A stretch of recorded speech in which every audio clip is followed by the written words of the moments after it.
Hello, good evening all of you. I am Ranjit sir और online Guru YouTube channel पे आप सभी का एक बार फिर से स्वागत है। और इस चैनल के माध्यम से मैं और हमारी टीम क्लास 9, 10th, 11th और 12th को मैथ्स और साइंस के लेक्चर प्रोवाइड कर रहे हैं। और आई होप कि अब तक आपको जितने भी वीडियोस मिले हैं आप उन वीडियोस के साथ एंजॉय कर रहे हैं और शायद कुछ सीख पा रहे हैं। ठीक है, आज मैं मैथ्स के एक बहुत ही इंपॉर्टेंट लेक्चर लेकर के आया हूँ और ये सिलेबस के अकॉर्डिंग देखा जाए तो ये सेकेंड टर्म का सिलेबस है आपका। ठीक है, सेकेंड टर्म से जैसे आप सेकेंड टर्म में आओगे, सेकेंड टर्म का आपका सबसे जो पहला चैप्टर होता है ये हमारा क्वाड्रेटिक इक्वेशंस होता है। ये पूरा का पूरा चैप्टर ये हमारा क्वाड्रेटिक होने वाला है। ठीक है, और आई होप कि इसके बाद आप क्वाड्रेटिक के मास्टर्स होने वाले हो। ठीक है, तो सबसे पहले मैं बहुत बेसिक्स बात करूंगा। ठीक है, और आई होप कि आप इसको नोट डाउन करोगे और इसको बार बार देख करके इसका प्रैक्टिस करना है आपको। ठीक है, तो मैंने सीधा मैं क्वाड्रेटिक पे नहीं आकर के पहले मैं आपको कुछ बेसिक्स बातें बता रहा हूँ, पहले आप उस पर ध्यान दोगे। ठीक है, फिर हम लोग आगे बढ़ेंगे। सबसे पहले अगर आप लोग 9th क्लास में सुन चुके हो तो ठीक है, नहीं सुने तो आप ध्यान देना। मैं बात कर रहा हूं सबसे पहले पॉलिनोमियल इक्वेशन का। ठीक है, ये पॉलिनोमियल इक्वेशन क्या होता है पहले ये समझने की जरूरत है अपने को। ठीक है, कि पॉलिनोमियल इक्वेशन होता क्या है। ठीक है, पॉलिनोमियल इक्वेशंस की बात करी जाए तो पॉलिनोमियल इक्वेशंस में इस इक्वेशंस का एक अपना फॉर्म होता है जिसमें हम लोग a और इसका पावर ऐसे n लिखते हैं, फिर x का पावर ऐसे n लिखते हैं। इसकी बात का अगर टर्म लिखा जाए तो इसमें हम लोग a और n में एक कम कर सकते हैं। ठीक है, और इसी तरीके से x में भी n-1 लिख सकते हैं। ऐसे अगर देखा जाए तो हम लोग अगर आगे बढ़े तो ये n-2 होगा और फिर x में n-2 होगा। ऐसे फर्दर अगर हम लोग आगे बढ़ते रहे तो ऐसे आते हुए हम लोग इसको क्या लिख सकते हैं, ये हम a का पावर 2x लिख सकते हैं। ठीक है, ये भी हमारा 2 हो जाएगा, प्लस में a का पावर 1 और x का पावर भी 1 लिख सकते हैं। फिर वापस से a का पावर अगर 0 लिखा जाए तो x का पावर 0 बोले तो 1 हो जाएगा। ठीक है, इसी इक्वेशंस को लिखने का एक दूसरा और भी तरीका होता है, आप इस पावर को ऐसे भी लिख सकते हो। ठीक है, ये a और बेस में n लिखते हैं, x और यहाँ पे पावर में n लिखते हैं, प्लस में अगर a और बेस में n-1 x का पावर n-1 लिख सकते हो, और यहाँ पे प्लस में a बेस में इसके n-2 और x का पावर n-2 और प्लस में अप टू ऐसे ही हम लोग a² लिख सकते हैं, प्लस में इसको हम लोग ax लिख सकते हैं और प्लस में a0x लिखने की जरूरत नहीं क्योंकि एनीथिंग टू द पावर 0 = 1 होता है, तो हम यहाँ पे क्या लिख सकते हैं, प्लस का a0 लिख सकते हैं। आप जरा ध्यान देना, यहाँ पे मैं एक छोटा सा चीज आपको समझा रहा हूँ। ठीक है, ये जो इक्वेशंस आपको दिख रहा है इसी इक्वेशंस को हम लोग ऐसे लिख सकते हैं। ठीक है, अब आप समझना जरा ध्यान से। यहाँ पे अगर आपने कभी गांव में ये केचुआ देखा होगा, ठीक है, ये इक्वेशन जस्ट लाइक उसी की तरह होता है। ठीक है, आप उसके कितने भी टुकड़े कर दोगे ना, उसका अपना एक इंडिविजुअल लाइफ हो जाता है। ठीक है, अगर किसी के पास ये मन हो, है ना, वो क्या करता है कि पहले यहां से काट लेता है लेट से। अगर इसकी वो कटिंग करता है तो ये जो एक पार्ट आएगा, ठीक है, ये पार्ट जो होगा इसको एक एक्सप्रेशन अगर हम नाम देने जाए तो इसको हम f ऑफ x लिख करके ऐसे मैं कुछ a0 ऐसे लिख रहा हूं। ठीक है, ये पहला आपका ध्यान रखना है। किसी को मन नहीं, उसने ऐसे 2 कट कर लिया। ठीक है, अगर वो 2 कट करने जाता है तो उसको वो f ऑफ x अगर हम लिखें इसको, ठीक है, तो यहाँ पे ये ax प्लस का ऐसे a0 उसको दिखाई देगा। अगर कोई 3 काट लेता है, 3 टर्म अगर यहाँ से कट करता है, 3 टर्म को अगर यहाँ से स्प्लिट करा जाए तो कुछ इसको जो दूसरा एक फंक्शन उसको दिखाई देगा वो कुछ इस तरीके से दिखाई देगा, जैसे a² है ना, x² प्लस में हम ax प्लस में a0 लिख सकते हैं। ऐसा लिख सकते हैं ना, आप समझना ध्यान से। अगर आप इसको यहां से काटोगे, है ना, पहले तो आप इसमें डॉट डॉट कर लेना। ठीक है, यहाँ पे डॉट डॉट कर सकते हो। ठीक है, अब समझना जरा ध्यान से। ये जो एक गंदा सा जो एक्सप्रेशन आपको दिखाई दे रहा है, इसी एक्सप्रेशन को हम लोग पॉलिनोमियल एक्सप्रेशन कहते हैं या पॉलिनोमियल इक्वेशंस कहते हैं। पहले तो ये एक्सप्रेशन लिखा हुआ है, पहले आप इसको समझो ध्यान से। ये एक्सप्रेशन क्या है, ये एक्सप्रेशंस में आप सबसे ज्यादा ये जो यहाँ पे आपको दिखाई दे रहा है x का पावर n, ठीक है, इस x का पावर n जो है, जो सबसे हाईएस्ट पावर आपको दिखाई दे रहा है, क्योंकि आप देखो यहाँ से n का पावर डिक्रीज हो रहा है। यहाँ n है, देन n-1 है, उसके बाद n-2 है। अब तो ऐसे करते हुए यहाँ पे x का पावर हमने 0 देखा था। ठीक है, मतलब यहाँ पे वेरिएबल का पावर क्या हो रहा है, मतलब धीरे धीरे घटता जा रहा है। ठीक है, और यहाँ पे ये जो भी आपको दिखाई दे रहा है ये सारे के सारे कांस्टेंट होते हैं, मतलब कोई ना कोई नंबर होते हैं। जैसे a का पावर n हुआ, a का पावर n-1 हुआ, ये सारे के सारे कोई ना कोई नंबर होंगे, कोई ना कोई कांस्टेंट होंगे। अब जरा आप एक बार ध्यान से समझो इसमें। अगर ये कांस्टेंट है तो हम इसको लिख सकते हैं, जितने भी ए दिख रहे हैं ना ये सारे के सारे वेयर करके हम लिख देते हैं कि ए जो है चाहे वो ए हो, सपोज दैट ए नॉट लिख देते हैं जैसे वहां से लिखा हुआ है, फिर A1 लिख लेते हैं लेट से, फिर A2 लिख लेते हैं, फिर A3 लिख लेते हैं and so on up to करते हुए AN तक देखा जाए तो ये सारे के सारे जो होते हैं ये हमारे कोफिशिएंट्स होते हैं, और ये कोफिशिएंट्स हमारे कोई ना कोई रियल नंबर होंगे, है ना। मतलब दीज ऑल आर कोफिशिएंट्स, ये सारे के सारे कोफिशिएंट्स है, और ये कैसे कोफिशिएंट्स है जो बिलोंग्स करते हैं रियल नंबर से, ठीक है। ये जो साइन आपको दिखाई दे रहा है ना, ये साइन हमारा बिलोंग्स का होता है, ठीक है। तो हम इसको कोफिशिएंट्स है और ये रियल नंबर से क्या करता है, बिलोंग करता है। मतलब ये कोई ना कोई नंबर हो सकता है, जैसे 1 2 3 4 ऐसे ये सब दिखते हैं ना, तो ये सारे कोई ना कोई नंबर हो सकते हैं। अब यहाँ पे एक समझो जरा ध्यान से, इसमें जो सबसे हाईएस्ट पावर दिखाई दे रहा है दैट इज द एक्स का पावर n, जो सबसे हाईएस्ट पावर है, ठीक है। इसमें जो आपको ये नंबर दिखाई दे रहा है ना an, इसको हम लोग इस एक्सप्रेशन का लीडिंग कोफिशिएंट कहते हैं। क्या कहते हैं? Leading coefficient. This one is the leading coefficient. किसी भी एक्सप्रेशन का जो सबसे हाईएस्ट पावर होगा और उस हाईएस्ट पावर वाले जो कांस्टेंट होंगे, जो डिग्री होंगे, उनको हम लोग क्या कहते हैं? लीडिंग कोफिशिएंट कहते हैं। Is that clear? ओके, चलो तो ये हमारे लीडिंग कोफिशिएंट्स हो गए। अब यहाँ पे बात कर लेते हैं थोड़ा सा, आपको इसको देखना है जो मैंने यहाँ पे लिखा है। सबसे पहले जिनको नहीं पता है कि एफ ऑफ एक्स का क्या मतलब होता है, जैसे आप px पढ़ते थे क्लास 9th में, दैट इज द पॉलिनोमियल। ये भी सिंपल एक पॉलिनोमियल है जिसको हम एफ ऑफ एक्स से डिनोट कर रहे हैं, ठीक है। एफ ऑफ एक्स का सिंपल मतलब क्या हुआ कि ये कोई एक्सप्रेशन लिखा गया है जो एक्स में लिखा गया है, मतलब ये कोई पॉलिनोमियल है। जैसे आप 11th क्लास में आएंगे फिर आपको फंक्शन के बारे में पता चलेगा कि फंक्शन क्या होता है, ठीक है। अब देखो जरा ध्यान से, यहाँ पे ये कोई ना कोई नंबर होगा, जैसे 2 हुआ 3 हुआ, तो ये पॉलिनोमियल हमारा कहलाता है कांस्टेंट पॉलिनोमियल। क्या कहते हैं इसको हम लोग? Constant polynomial. जिसके पास सिर्फ कोई नंबर हो, ऐसे पॉलिनोमियल को हम लोग कांस्टेंट पॉलिनोमियल के नाम से जानते हैं। यहाँ पे आपको जो दिखाई दे रहा है ax प्लस a नॉट, मैं a नॉट का कोई नाम दे दे रहा हूँ। कोई नाम लिखने का मतलब हुआ कि ये कोई नंबर है, तो मैं थोड़ा सा इसका फोटो चेंज कर रहा हूँ। सिर्फ फोटो चेंज करने का मतलब हुआ कि ax के जगह पे x लिख रहे हैं और a नॉट के जगह पे हम कोई नंबर लिख रहे हैं, से b लिख रहे हैं। और आप सभी को पता है कि ax प्लस b जो होता है वो लीनियर पॉलिनोमियल होता है। क्या कह सकते हैं इसको? लीनियर पॉलिनोमियल, ठीक है, लीनियर पॉलिनोमियल। अगर इसको देखा जाए तो ये आपको दिखाई दे रहा है, हम सिर्फ इसका फोटो चेंज करें। जैसे इसको हम लोग क्या लिख रहे हैं, यहाँ पे जो नंबर लिखा हुआ है इसको कुछ ऐसा बना रहे हैं, ये कोई ना कोई नंबर होगा, a का स्क्वायर मतलब कोई नंबर होगा, ठीक है। जैसे 2 का स्क्वायर 4 हुआ, यहाँ पे 3 का स्क्वायर 9 हुआ यहाँ पे, तो उसी तरीके से कोई ना कोई नंबर आएगा, उसको लेट से हमने a से डिनोट कर दिया और इसकी पावर को हमने ऐसे लिख लिया ax का स्क्वायर प्लस में यहाँ पे a की जगह पे लेट से हम b लिख लेते हैं, कोई ना कोई नंबर होगा। बस हम सिर्फ इसका फोटो चेंज कर रहे हैं और कुछ नहीं कर रहे, सिर्फ इसका फोटो चेंज करके हम आपको दिखा रहे हैं कि ये कोई ना कोई एक नंबर लिखा हुआ है, ठीक है। प्लस में हम लोग a नॉट के जगह पे लेट से c लिख लिया, कोई नंबर लिख लिया। तो आप देखो ax square plus bx plus c, यही हमारा जो होता है ये हमारा क्वाड्रेटिक पॉलिनोमियल्स होता है। क्या होता है? क्वाड्रेटिक पॉलिनोमियल्स, ठीक है। तो this one is all about expression of polynomial. ये सारे के सारे हमारे एक्सप्रेशन कहलाते हैं, ठीक है, पॉलिनोमियल, ठीक है। पहले आप एक बार इसका स्क्रीनशॉट लो, फिर मैं आगे इसको एक्सप्लेन करता हूँ थोड़ा सा, ठीक है। ये बहुत बेसिक बात है, ये आपको शुरू में थोड़ा सा ये सब बातें आपको पता होना चाहिए, ठीक है। ये यहाँ पे लीनियर पॉलिनोमियल दिखाई दे रहा है, यहाँ पे आपको क्वाड्रेटिक पॉलिनोमियल दिखाई दे रहा है, बस मैंने खाली इसका फोटो चेंज किया है, ठीक है। ये हमारा क्वाड्रेटिक पॉलिनोमियल हुआ, ठीक है। अब इसमें पहले आप इसको नोट करो, फिर मैं एक बात बताता हूँ, ठीक है। आई थिंक आपने स्क्रीनशॉट ले लिया होगा इसका, ठीक है। रब करें, ओके। लीडिंग कोएफिशिएंट समझ में आ गया, ठीक है, ओके।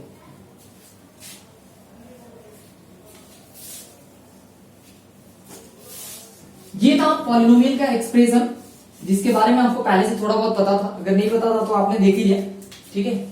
यहाँ पे एक छोटा सा बात समझते हैं लोग, जैसे हमने लिखा था यहाँ पे ax प्लस में b, ये आपको पता था लीनियर पॉलिनोमियल था। जैसे देखा जाए तो ax स्क्वायर प्लस में bx प्लस c, अगर इन सारे के सारे पॉलिनोमियल्स को, इन सारे के सारे एक्सप्रेशन को अगर हम इज इक्वल टू 0 कर दे, क्या कर दे? इज इक्वल टू 0, तो यही हमारा बन जाता है लीनियर इक्वेशन, ठीक है। ये बनता है अपने पास लीनियर इक्वेशन, और ये जो एक्सप्रेशन आपको दिखाई दे रहा है ये बनता है हमारा क्वाड्रेटिक इक्वेशन, ठीक है। क्या बनता है? Quadratic equation. बहुत छोटी सी बात है, बहुत माइनर ये छोटी छोटी प्रॉब्लम है जो पहले से आपको पता होना चाहिए, ठीक है। कि एक एक्सप्रेशन को आप छोटे से लिख लेना, ठीक है, नोट में, एक एक्सप्रेशन को अगर इज इक्वल टू हम जीरो करके लिखने जाए तो ये क्या बन जाता है, तो ये हमारा एक इक्वेशन बनता है। क्या बनता है, एक इक्वेशन बनता है। ठीक है, और इस क्लास में now we come to the our important topic that is quadratic equations, जो हम लोग को पढ़ना है। तो क्वाड्रेटिक इक्वेशंस यहाँ पे आपको दिखाई दे रहा है और इसको हमने एक इक्वेशंस भी बना लिया इक्वेशंस के फॉर्म में। ठीक है, इससे पहले मैं टॉपिक को आगे बढ़ाऊं, पहले आप इसका एक बार स्क्रीनशॉट ले लो, फिर हम इस पे आगे डिस्कस करेंगे। एक दो बात और यहीं पे देख लेते हैं, X square plus B X plus C. आप देखो यहाँ पे जरा ध्यान से, यहाँ पे ए जो है ये आपका एक लीडिंग कोएफिशिएंट आपको दिखाई दे रहा है, this one is the leading coefficient. ठीक है, ये हमारा लीडिंग कोएफिशिएंट कहलाता है। अगर आपसे पूछा जाए कि इसमें कोएफिशिएंट ऑफ एक्स क्या है, तो that is b plus b. ठीक है, और ये आपके पास कांस्टेंट टर्म दिखाई दे रहा है सी। ठीक है, ये छोटी छोटी बात है। एक और चीज है, आप एक और ट्रिक में एक बात देख सकते हो कि किसी भी एक एक्सप्रेशन का जितना पावर होता है उतने ही उसके रूट्स होते हैं। ठीक है, यानी डिग्रीज होता है, डिग्री क्या होता है, डिग्री हमारा बोलो या इसको हाईएस्ट पावर बोलो। ठीक है, डिग्री या हाईएस्ट पावर। ठीक है, किसी भी इक्वेशंस का जितना डिग्री होगा यानी जितना उसके हाईएस्ट पावर होंगे उतने ही उसके रूट्स होंगे। ठीक है, इतने उसके क्या होंगे, रूट्स होंगे। आप ये बात ध्यान रखना। ठीक है, ये बहुत ही इंपॉर्टेंट बात है, बहुत छोटी बात है पर बहुत इंपॉर्टेंट बात है। ठीक है, ये हमें पता होना चाहिए। ठीक है, this is about basic intro of quadratic equations. Okay, next आप इसके एक बार स्क्रीनशॉट लो, फिर मैं आगे बढ़ाता हूं टॉपिक को। ठीक है, रब करें। ओके,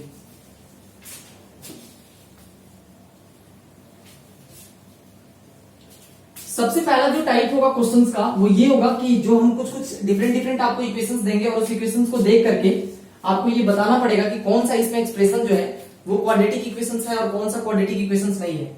ठीक है, चलो आप वापस से पहले एक बार टाइटल डालो। ठीक है, और इस टाइटल डाल करके आप लिखना क्वाड्रेटिक इक्वेशन। ठीक है,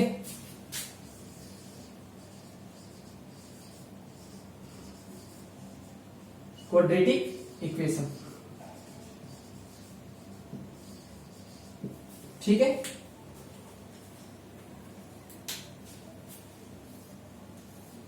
यहां पे सबसे पहले क्वाड्रेटिक इक्वेशंस को डिफाइन किया जाए तो हम लिख सकते हैं कि an expression which is in the form of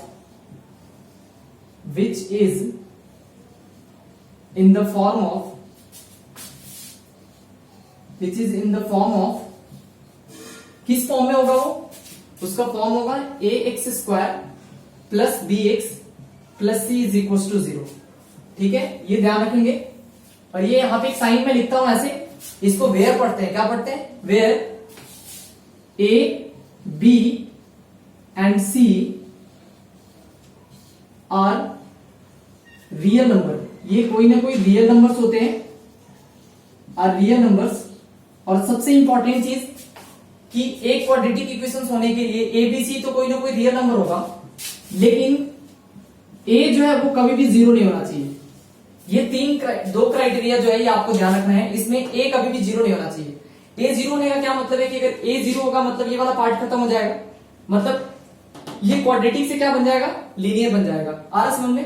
तो यहाँ पे ए कभी भी जीरो नहीं होना चाहिए। वैसे भी आपको पता है अगर लीडिंग कोएफिशिएंट ही जीरो हो जाएगा तो उस एक्सप्रेशन को लीड कौन करेगा, है ना, फिर तो वो हमारा क्वाड्रेटिक से लीनियर बन जाएगा।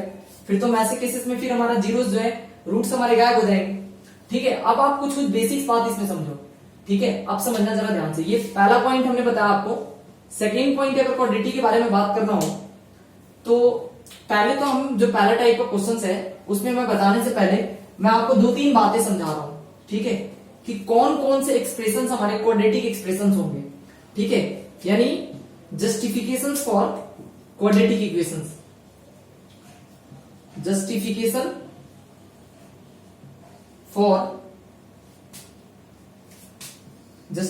For quadratic equations.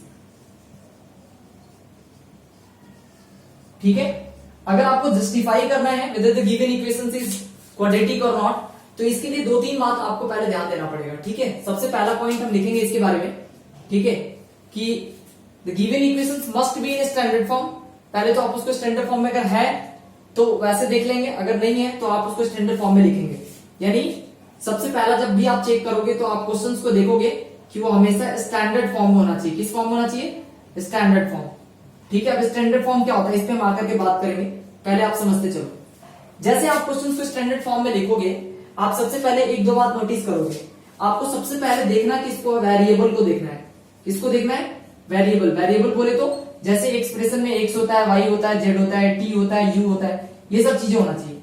अगर ये सब चीजें हैं तो इसमें आपको पहला जो चीज ध्यान रखना है वो क्या ध्यान रखना है, तो कभी भी वेरिएबल पे पावर फ्रैक्शन में नहीं होना चाहिए, है ना। पावर जो है वो मैंने क्या बोला, फ्रैक्शन का नहीं होना चाहिए, पहला चीज ध्यान रखना है। मैंने बोला पावर फ्रैक्शन का नहीं होना चाहिए। दूसरा बात आपको ध्यान रखना है, कभी भी जो हमारा वेरिएबल है वो डिनोमिनेटर में नहीं होना चाहिए। ठीक है, जो हमारे पास वेरिएबल होगा, वेरिएबल ये डिनोमिनेटर में नहीं होना चाहिए। ठीक है, आप ध्यान रखना, ये बहुत छोटी छोटी बात है पर ये सब बातें आपको पता होना चाहिए। मैंने बोला पावर फ्रैक्शन का नहीं होना चाहिए, वेरिएबल डिनोमिनेटर में नहीं होना चाहिए। उसके बाद जो आपको तीसरा बात ध्यान रखना है वो याद रखना है कि कभी भी रूट के अंदर वेरिएबल नहीं होना चाहिए। रूट के अंदर मैंने बोला वेरिएबल नहीं होना चाहिए। ठीक है, होगा भी तो कुछ केसेस होगा, कुछ कंडीशन होगा, इस पे आकर के हम बात करेंगे। ठीक है, और अगर हम क्वाड्रेटिक चेक कर रहे हैं तो सबसे जो इंपॉर्टेंट पॉइंट होगा, थर्ड पॉइंट, कि जो हमारे पास मैक्सिमम पावर होना चाहिए। जो मैक्सिमम पावर है, मैक्सिमम पावर मस्ट बी 2। मतलब क्योंकि क्वाड्रेटिक है तो क्वाड्रेटिक का जो मैक्सिमम पावर होगा वो कितना होगा? 2 होना चाहिए। तो मैक्सिमम पावर 2 होना चाहिए। अब ये मैंने क्या क्या लिखा है इन सब पे हम बात करेंगे क्वेश्चंस के माध्यम से। पहले आप ये इसको कॉपी करो, फिर हम आगे बढ़ते हैं। मैं एक बार वापस से समराइज करता हूं मैंने क्या आपको समझाया। मैंने ये बताया कि अगर आपको कभी भी ये पता करना हो कि जो गिवन इक्वेशंस है वो क्वाड्रेटिक है या नहीं है, तो सबसे पहले आप क्या करोगे, क्वेश्चंस को स्टैंडर्ड फॉर्म में लिखोगे। स्टैंडर्ड फॉर्म अगर मान लेते हैं क्वेश्चंस में ब्रैकेट है, लेट से a प्लस बी का होल स्क्वायर दिया है, 2x प्लस 3y का होल स्क्वायर दिया है, तो you have to open the bracket. ठीक है, आपको ब्रैकेट को खोलना है, सबसे बड़े वाला जो पावर होता है उसको पहले अरेंज करना है, फिर उससे जो छोटा वाला पावर होगा उसके बगल में उसको अरेंज करना है। मतलब अगर इन केस ऑफ ब्रैकेट होगा तो ब्रैकेट को ओपन करना है। मैंने क्या बोला? ब्रैकेट को क्या करना है? ओपन करना है। ये चीजें ध्यान रखेंगे। Without opening the bracket we can't decide whether the given equation is in quadratic और नॉट। Is there clear? कभी भी हम नहीं बता सकते हैं कि वो क्वाड्रेटिक है या नहीं है। ठीक है, ये हमें चेक करना होता है। ठीक है, स्टैंडर्ड फॉर्म में कैसे क्वेश्चंस को लाते हैं ये सारी बातें हम करेंगे। पहले आप एक बार इसका स्क्रीनशॉट लो, फिर मैं आगे बढ़ता हूं। ठीक है, यहां तक चीजें क्लियर है? ओके, चलो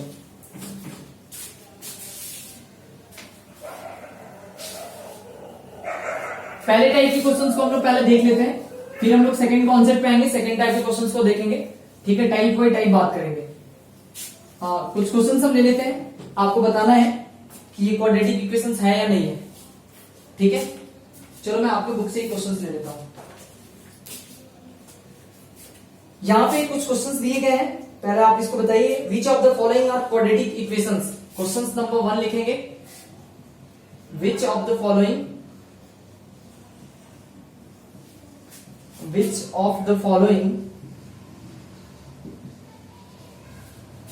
of the following are quadratic equation?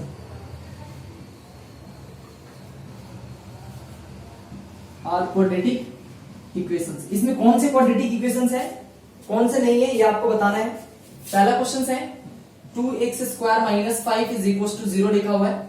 Second लिखा हुआ है x स्क्वायर माइनस का 5x प्लस का 6 is equal to 0। Third question देखा जाए तो लिखा हुआ है x प्लस में 3 अपॉन में x और plus is equal to x square लिखा हुआ है। ठीक है, नेक्स्ट अगर देखा जाए तो क्वेश्चन नंबर 4 पे अगर देखा जाए तो ये x square plus 1 by x square is equal to 3 लिखा हुआ है। And fifth one is x square minus 6 root x और प्लस में 2 इज इक्वल टू 0 लिखा हुआ है। 6 नंबर पे क्वेश्चन देखा जाए तो 2x स्क्वायर माइनस का 5x is equal to x square minus का 2x और प्लस का 3 लिखा हुआ है। ठीक है, आपको मैं सिर्फ 1 मिनट का टाइम दे रहा हूं। You have to decide which one is quadratic और विच वन इज नॉट। ठीक है, आपको जल्दी से डिसाइड करना है। जो भी मैंने आपको जस्टिफिकेशंस के लिए बताया है कि कौन सा चीज इसमें क्वाड्रेटिक होगा, कौन सा क्वाड्रेटिक नहीं होगा, उसके बेसिस पर आपको जस्टिफाई करना है। ठीक है, सिर्फ 1 मिनट का टाइम है, आपको जल्दी जल्दी बताना है आपको। ठीक है, चलो मैं बताऊं एक बार। चलो एक बार मैं बता देता हूं, फिर जब आपकी बारी आएगी आप करना। ठीक है, यहां पे देखो, सबसे पहले अगर देखा जाए तो मैंने बोला कि the given questions is in always standard form. वो हमेशा स्टैंडर्ड फॉर्म होना चाहिए। स्टैंडर्ड फॉर्म क्या होता है? क्वाड्रेटिक इक्वेशंस का स्टैंडर्ड फॉर्म का बात करा जाए तो यहाँ स्टैंडर्ड फॉर्म का मतलब होता है कि जो क्वेश्चन है वो ax square plus bx plus c is equal to 0 के फॉर्म में होना चाहिए। इसको हम लोग बोलते हैं स्टैंडर्ड फॉर्म। तो आपका क्वेश्चन जो है वो सबसे हाईएस्ट पावर आपको दिखाई दे रहा है, इसमें bx वाला टर्म गायब है ना, मतलब कोई दिक्कत नहीं। 2x square minus 5 is equal to 0, यहाँ पे पावर आपको प्लस का दिखाई दे रहा है, हाईएस्ट 2 पावर दिखाई दे रहा है, मतलब ये क्वाड्रेटिक इक्वेशंस है, इसमें कोई प्रॉब्लम नहीं है। यहाँ देखा जाए x square minus 5x plus 6 is equal to 0, obviously ये क्वाड्रेटिक इक्वेशन है, यहाँ पे आपको कोई प्रॉब्लम नहीं है। हमें सिर्फ x को देखना है, x का पावर नेगेटिव नहीं होना चाहिए। मैंने जब वो लिखा था तो मैंने फ्रैक्शन लिखा था, आप उसमें एक और चीज लिख लेना, कभी भी वेरिएबल पे पावर नेगेटिव नहीं होना चाहिए। ठीक है, अच्छा यहाँ पे देखो, इस क्वेश्चन को पहले आपको सॉल्व करना पड़ेगा, बिकॉज क्योंकि ये स्टैंडर्ड फॉर्म में है ही नहीं क्वेश्चन। पहले दे रखा है x का पावर 1, x यहाँ पे नीचे दिखाई दे रहा है, यहाँ पे x स्क्वायर दिखाई दे रहा है। तो हम क्या करेंगे, देखना जरा ध्यान से, इस क्वेश्चन को पहले सॉल्व करेंगे। सॉल्व कैसे करते हैं? सॉल्व करने के लिए हमें क्या करना पड़ेगा कि x प्लस 3 अपॉन में x लिखा हुआ है, तो हमें सबसे पहले इसका एलसीएम लेना पड़ेगा। अगर इस क्वेश्चन का एलसीएम लेने जाते हैं तो x इसका एलसीएम आएगा, फिर इसको अगर इससे मल्टीप्लाई करा जाए तो x का पावर 2 प्लस में 3 आएगा, is equal to x square लिख सकते हैं। अगर इस क्वेश्चन का हम क्रॉस मल्टीप्लीकेशन करने जाए तो आप जरा ध्यान से देखना, यहाँ x स्क्वायर में x से मल्टीप्लाई करेंगे तो x का पावर 3 हो जाएगा। ठीक है, और इज इक्वल टू अगर हम इसको इधर लेकर के आए तो x स्क्वायर में 1 से मल्टीप्लाई करेंगे x स्क्वायर आएगा, प्लस 3 में 1 से मल्टीप्लाई करेंगे तो प्लस का 3 आएगा। अब हम इन सारे क्वेश्चंस को एक जगह शिफ्ट कर देते हैं। एक जगह शिफ्ट करने का मतलब हुआ कि सबसे हाईएस्ट पावर तो x का पावर 3 दिख रहा है, मैं इसको इधर ही लेकर के आ रहा हूँ, इन सबको इधर लेके आ रहा हूँ। उसके बाद माइनस का x स्क्वायर लिख सकते हैं, प्लस का 3 लिख सकते हैं, इज इक्वल टू 0 लिख सकते हैं। अब आप देखो, ये जो गिवन क्वेश्चन है ना, ये सीधा सीधा दिख रहा है x का पावर 3 है, जबकि x का पावर 3 नहीं, x का पावर कितना होना चाहिए, हाईएस्ट पावर 2 होना चाहिए। इसका मतलब ये हुआ कि जो गिवन इंफॉर्मेशन है वो हमारा क्वाड्रेटिक के लिए नहीं, ये क्यूबिक के लिए। तो हम इसको यहाँ सीधे यहाँ से मना कर देंगे कि नहीं, ये जो है ये हमारा क्वाड्रेटिक नहीं है। नेक्स्ट क्वेश्चन पे आते हैं। इस क्वेश्चन को अगर आप सॉल्व करने जाओगे तो आप जरा ध्यान से देखना, आपको क्या करना पड़ेगा, इसका एलसीएम लेना पड़ेगा। एलसीएम लोगे तो इसका एलसीएम कितना आएगा, आप यहाँ पे देखो पहले ध्यान से। एलसीएम लेने जाए तो ये एक्स स्क्वायर प्लस में 1 बाई एक्स स्क्वायर दिख रहा है और इज इक्वल टू 3 दिख रहा है। यहाँ से अगर एलसीएम लेने जाए तो ये एक्स का पावर 4 हो जाएगा और प्लस में कितना लिख सकते हैं, 1 लिख सकते हैं, डिवाइड बाई कितना, एक्स का स्क्वायर इज इक्वल टू 3 दिख रहा है। यहाँ से अगर हम लोग क्रॉस मल्टीप्लीकेशन करने जाए तो यहाँ पे x का पावर 4 प्लस में आपको 1 दिखाई दे रहा है और यहाँ पे ये